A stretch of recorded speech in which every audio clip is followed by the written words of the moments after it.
टुम्मी की दादीसा को कुछ नहीं हुआ। तुम यहाँ दादीसा का ध्यान रखने आई थी ना? ऐसे ध्यान रखा जाता है? अब तो ये सच कई बार साबित हो चुका है कि तुम किसी की जान नहीं बचा सकती हो। सच बाहर निकल आया है, अब तुम भी निकलो।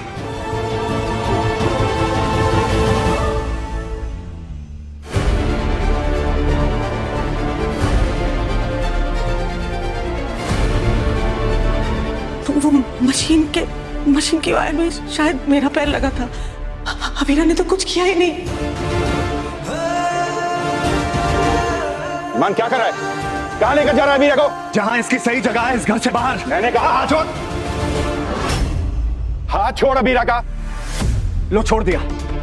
अब इससे पूछे कि ये गलतियां करनी कब छोड़ेगी। अब इसने कौन सी गलती कर दी? ये घर इसलिए आई थी ना ताकि दादीसा को आराम आए। अब इसकी वजह से दादीसा को सांसें तक आनी बंद हो गई थी। इसकी लापरवाही की वजह से दादीसा की ऑक्सीजन मशीन का वायर निकल गया था, या हो सकता है इसे जानबूझ के निकाल दिया हो।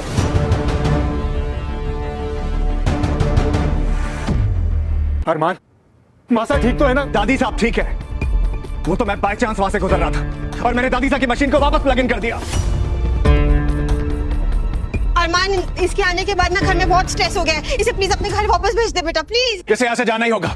मासा की तरफ कोई इस तरह की लापरवाही करेगा तो हम चुप नहीं बैठेंगे। और अब अगर किसी ने मुझ पर झूठा इल्जाम लगाया तो मैं भी चुप नहीं रहूंगी।